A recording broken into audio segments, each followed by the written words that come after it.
Books, books. Every semester they cost me hundreds of dollars, and at the end, I'm left with books I might never use again. These are just some of the books that I used during my freshman and sophomore year, and for whatever reason, I couldn't sell them back to the bookstore. There must be a better way, right? Renting textbooks is one solution, according to several websites. They claim to give you the savings up front. At the end of the semester, no need to sell books back to the bookstore or anywhere. Just ship them back. To test this out, I tried to rent 3 books from one site, Chegg, this past semester. Chegg works just like Amazon.com or any other shopping site. You order the books and they ship them to you. Returning them is simple. I put the books back in the boxes they were shipped in, printed out a free UPS shipping label, and dropped them off at mail services. You pay one shipping fee when you order, so there's no extra charge to send the books back. Of the 3 books I attempted to order, I got an anthology for my English class at half off the list price, and an iClicker for my economics class at less than half off. The 3rd book, my economics textbook, ran into a bit of a snafu. When I went to order it, there were 2 different ones listed. Same book, but different ISBNs, different prices. I went with the cheaper one, and then it didn't show up. Chegg customer service tried to send a replacement, but then there were no copies available. What happened here?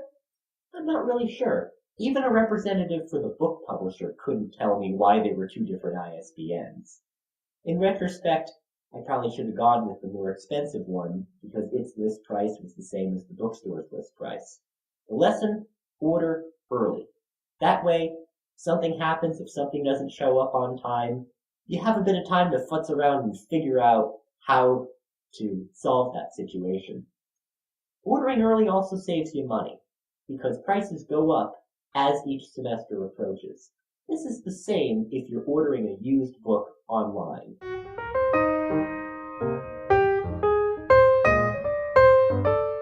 Overall, my experience with Chegg was good, and I will consider renting textbooks next semester.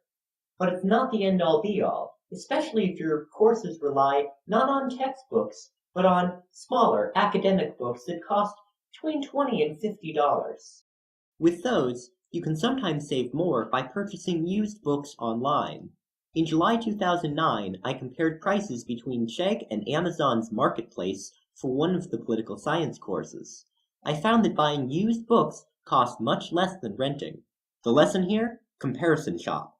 Rent some, buy some, whichever's cheaper. Renting books is not for everyone, nor for every book. If you highlight and underline extensively in your books, you should purchase instead. If your teacher's syllabus requires a CD or online access code, you may have to buy a new book to guarantee you'll get them. Email your teacher to see if it's required.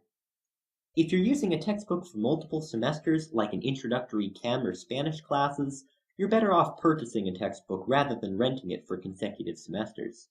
And if you know the bookstore will buy your book back without a doubt, your best option is to buy a used text and sell that back to the bookstore. You get 50% of the list price when you sell back, not 50% of what you paid, so you'll come out way ahead.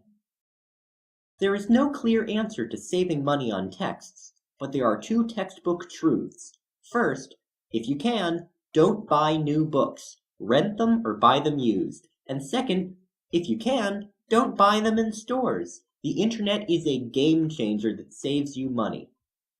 To get the latest news and views about campus issues and student life, visit our website at tuftsroundtable.org/thequad. For the Quad Video News, this is Chris Snyder reporting. Hey, I need this book next semester.